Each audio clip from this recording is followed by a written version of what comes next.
Assalamualaikum warahmatullahi wabarakatuh. Bertemu lagi di channel aku, Dewi Miftoljana. Hari ini aku bahas lagi tentang teori sastra, yaitu teori hierarki kebutuhan. Jadi, teori hierarki kebutuhan Maslow adalah teori yang diretas oleh Abraham Maslow. Beliau beranggapan bahwa kebutuhan-kebutuhan di tingkat rendah harus terpenuhi atau paling tidak cukup terpenuhi terlebih dahulu sebelum kebutuhan-kebutuhan di tingkat lebih tinggi dibuat menjadi hal yang memotivasi. Aku bahas hierarki kebutuhan tokoh utama dalam novel Pulang dan Laut bercerita karya Leila S. Chudori. Maslow dalam Mindrop 2011 menyampaikan teorinya tentang kebutuhan bertingkat yang tersusun sebagai berikut: fisiologis, rasa aman, cinta dan memiliki, harga diri, dan aktualisasi diri. Kebutuhan dasar atau fisik yaitu kebutuhan dasar fisiologis yang meliputi kebutuhan makanan atau minuman, pakaian, istirahat, dan tempat tinggal harus lebih dulu terpenuhi sebelum beranjak pada pemenuhan kebutuhan psikis seperti cinta, rasa aman, dan juga harga diri. Yang pertama kita bahas kebutuhan dasar fisiologis atau fisiknya. Maslow menyebut bahwa kebutuhan-kebutuhan fisiologis adalah sekumpulan kebutuhan dasar yang paling mendesak pemenuhannya karena berkaitan dengan kelangsungan hidup manusia. Kebutuhan yang pemenuhannya tidak mungkin ditunda. Kebutuhan-kebutuhan fisiologis merupakan kebutuhan yang paling mendesak sehingga paling didahulukan pemuasannya oleh individu. Kebutuhan fisiologis merupakan kebutuhan yang paling mendasar dan tentunya merupakan masalah yang terpenting apabila kebutuhan ini tidak terpenuhi, menurut G. Globe 1971. Apabila kebutuhan ini terpenuhi, maka seseorang akan cenderung bergerak untuk berusaha mencapai kebutuhan di atasnya demi untuk memenuhi kebutuhan tingkat berikutnya. Karena besar kemungkinan bahwa motivasi yang paling besar ialah kebutuhan fisiologis.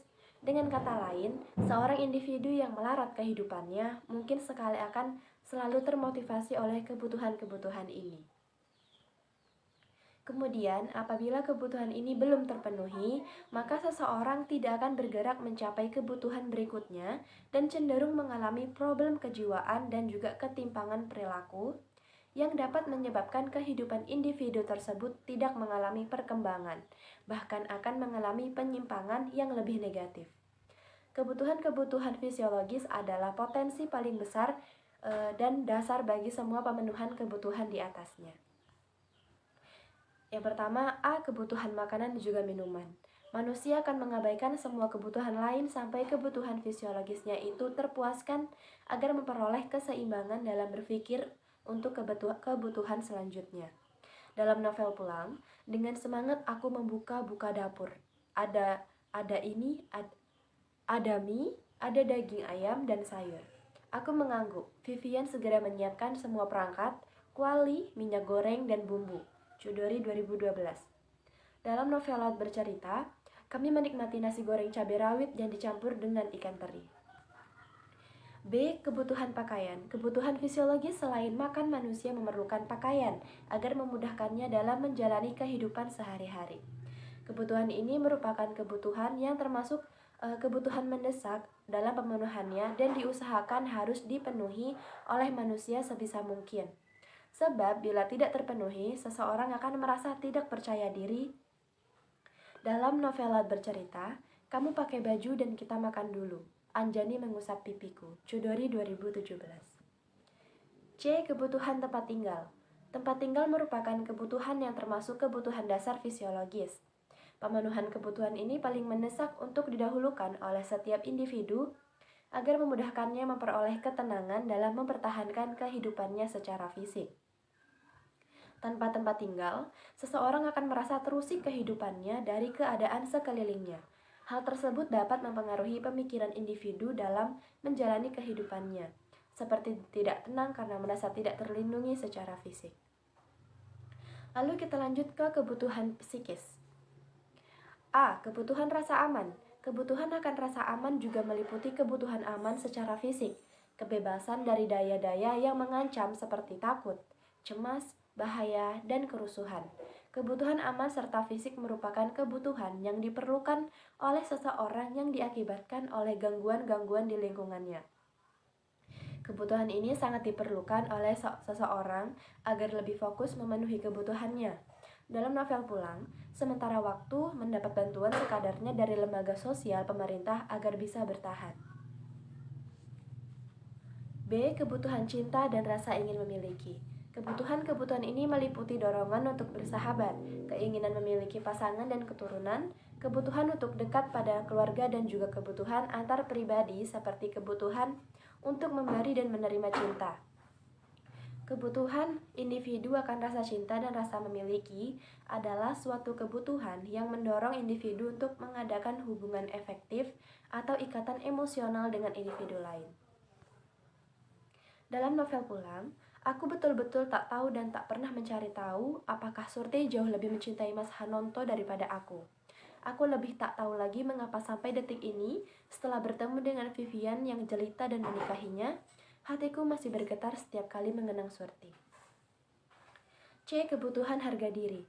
Kebutuhan yang rendah adalah kebutuhan untuk menghormati orang lain. Kebutuhan akan status, ketenaran, kemuliaan, pengakuan, perhatian, reputasi, apresiasi, martabat, bahkan penghargaan dari orang lain. Adapun kebutuhan akan harga diri ini merupakan kebutuhan yang harus dipenuhi oleh individu, baik penghormatan atau penghargaan dari diri sendiri maupun dari orang lain, guna mengetahui atau yakin bahwa dirinya berharga serta mampu mengatasi segala tantangan dalam menjalani kehidupannya. Dalam novel Pulang, jika Denny dan para pengawalnya kembali mengejekku, pasti mukanya ku hantam hingga jadi bubur.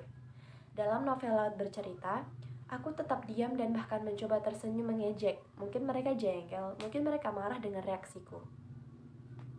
D. Kebutuhan aktualisasi diri. Kebutuhan individu akan aktualisasi diri dapat diartikan sebagai hasrat individu untuk memperoleh kepuasan dengan dirinya sendiri, untuk menyadari semua potensi dirinya, hasrat untuk semakin menjadi diri sepenuh kemampuannya sendiri, menjadi apa saja menurut kemampuannya, dan menjadi kreatif untuk bebas mencapai puncak prestasi potensinya, menjadi orang yang sesuai dengan keinginan dan potensi yang dimilikinya, untuk menyempurnakan dirinya melalui pengungkapan segenap potensi yang dimiliki. Dalam novel Pulang, aku rasa inilah takdir kita. Kau adalah koki berbakat yang tak tertandingkan. Belum pernah aku mendengar Jai berbicara penuh semangat seperti itu. Dalam novel Laut Bercerita, petani yang bersembunyi di gorong-gorong dan muncul begitu saja mengejutkan polisi dan tentara yang berjaga-jaga mengantisipasi kedatangan kami. Mereka tak menyangka akan begitu banyak petani yang berani melawan. Nah, kesimpulannya, dapat ditarik kesimpulan bahwa dalam novel Pulang dan Laut Bercerita karya Leila S. Chudori, ditemukan beragam bentuk pemenuhan kebutuhan yang dilakukan oleh tokoh utama. Di antaranya terbagi menjadi dua, yaitu kebutuhan fisiologis yang diantaranya adalah kebutuhan makan, minum, berpakaian, istirahat, dan bertempat tinggal. Kemudian yang kedua adalah kebutuhan psikis yang meliputi kebutuhan rasa aman, rasa cinta, harga diri, dan aktualisasi diri. Terima kasih, sekian penjelasan yang bisa saya jelaskan. Terima kasih, itulah yang bisa saya jelaskan. Bertemu lagi di konten selanjutnya. Assalamualaikum warahmatullahi wabarakatuh.